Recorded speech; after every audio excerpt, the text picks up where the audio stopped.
jumpa kembali di seri video MA 1201 Matematika 2A, dan kita berada di bab 12.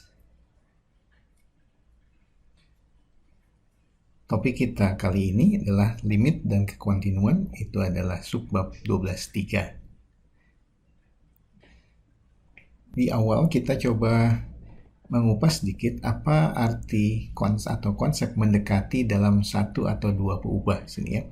Jadi kita biasa menuliskan dalam notasi limit X menuju A gitu ya. Dibandingkan dengan kalau kita punya dua peubah XY, jadi XY menuju AB gitu ya. Jadi apa perbedaan dan kesamaan antara dua ini. Di satu dimensi, di garis gitu ya. Kalau kita mengatakan X mendekati A, secara generik hanya ada dua arah di sini. A didekati dari kiri atau dari kanan. Dan kita ingat kriteria limit. Jadi limit ini ada jika pendekatan dari kiri dan pendekatan dari kanan menghasilkan nilai yang sama. Dan karena hanya ada dua arah seperti ini, maka kondisi kriteria limit ini bisa dengan mudah diperiksa. Bedanya di bidang ya, sekarang kalau peubah XY mendekati AB ya, kita lihat di sini ada banyak cara mendekati titik AB ini. Bahkan tak hingga banyak cara sini. Jadi tidak ada arah yang generik saja yang mendekati ini ya. Jadi kalau seandainya kriteria limit diterapkan di sini, jadi kira-kira bunyinya seperti ini. Limit ada jika semua pendekatan menghasilkan nilai yang identik. Dan secara praktis ini tidak bisa dilakukan karena data hingga banyak yang harus diperiksa.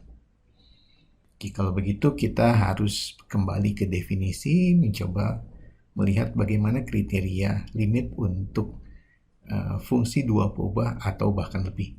Kita lihat bagaimana kompleksitas suatu fungsi dua peubah melalui contoh ini. Kita punya fungsi seperti begini, fungsi rasional di sini, yang pembilangnya x kuadrat minus y kuadrat, penyebutnya x kuadrat plus y kuadrat. Tentunya fungsi ini tidak terdefinisi di 00, tapi kita ingin melihat perilaku f di sekitar 00. Oke, kalau kita gambarkan melalui maple, gambarnya seperti ini. Ya. Ini adalah kurva ketinggian. Ya. Oke, dan ini sumbu-sumbunya, sumbu X, Y, Z. Kita lihat,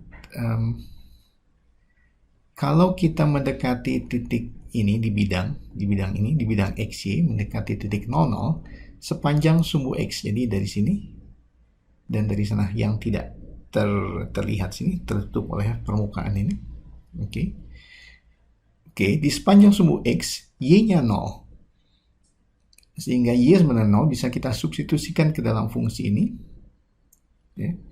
Jadi kita lihat di sini bahwa kalau begitu limit ini fx Y-nya 0 di sini adalah limit dari, kita lihat ini x kuadrat bagi x kuadrat yang menghasilkan nilai 1. Bisa dilihat dari sini secara geometris, ini di permukaannya seperti pendekatannya ya, menuju ini dan menuju sini dari arah x negatif, ini menuju nilai 1. Kalau kita mendekati 00 sepanjang sumbu y ya, sepanjang sumbu y berarti di sini x-nya yang 0. X-nya 0 berarti kita mendekatinya dari arah sini. Ini dari arah Y positif, Y negatifnya dari arah belakang. X 0. Dan ini akan jatuh di yang putih ini, yang di bawah. Akan menuju min 1 di sini. Ini saja sudah memberikan dua nilai yang berbeda. Nah, kalau kita coba mendekati Y sepanjang garis Y dengan KX, jadi garis yang agak ini memiliki kemiringan YX ini. Jadi ini kita lihat secara analitik saja. Substitusikan Y dengan Kx ini, oke, ke F di atas, dan kita lihat X menuju 0. Oke, kita lihat di sini, ternyata di sini nilainya tergantung dari K. Apa artinya?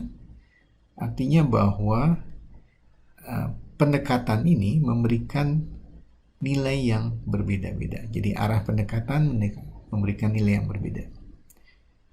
Ini sesuatu yang tidak kita lihat di satu peubah, gitu ya. Jadi kompleksitas di sini terlihat dari fungsi, dari limitnya. Jadi didekati dari arah yang berbeda, hasilnya berbeda. Kita coba ulang kembali ke definisi limit. Ingat kembali di sini bahwa untuk satu peubah, limit fx, x menuju a sama dengan L, satu limit gitu ya. Ini artinya secara formal seperti ini. Untuk setiap epsilon positif, terdapat delta positif, sehingga jika jarak x ke a, jadi mutlak x ke a ini memenuhi batas-batas seperti ini positif, dan kurang dari delta, berlaku jarak fx ke L itu kurang dari epsilon. Oke. Ingat lagi apa artinya di sini? Ini adalah jarak. Epsilon biasanya, epsilon delta biasanya saja ini kecil, tidak harus begitu, tapi biasanya kecil. Di sini ini artinya bahwa jarak fx ke L dapat dibuat seberapapun kecilnya. Kita sebut epsilon kecil ya ini. Ya. Kemudian gimana caranya membuat ini kecil? Caranya adalah dengan mengatur jarak x ke a delta kecil.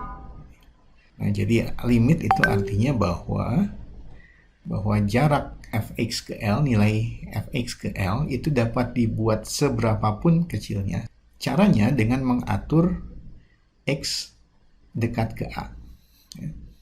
Dan ini memberikan delta, itu memberikan batasnya. Kita coba adopsi ini untuk limit dua peubah x dan y, ini menuju L. Ya. Jadi dalam ini kita hanya menyalin ini kata demi kata.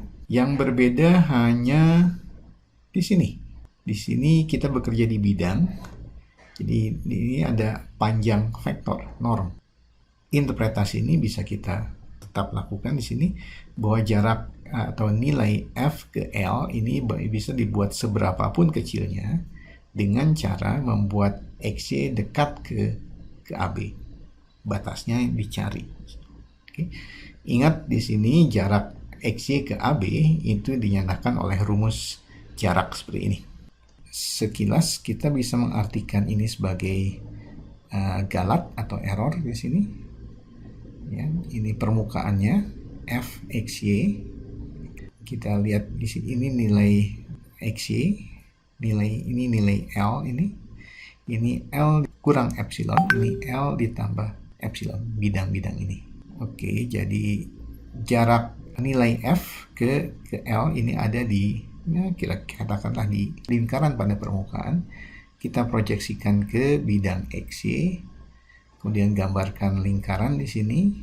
Jari-jarinya itulah kira-kira deltanya, bagaimana kita mencari delta dalam situasi seperti itu. Sekali lagi, kalau kita petakan setiap titik di sini, setiap titik xy di dalam cakram ini yang berjari-jari kurang dari delta, maka nilai f-nya akan jatuh berada di antara, dan nilainya di antara L kurang epsilon dan L plus epsilon.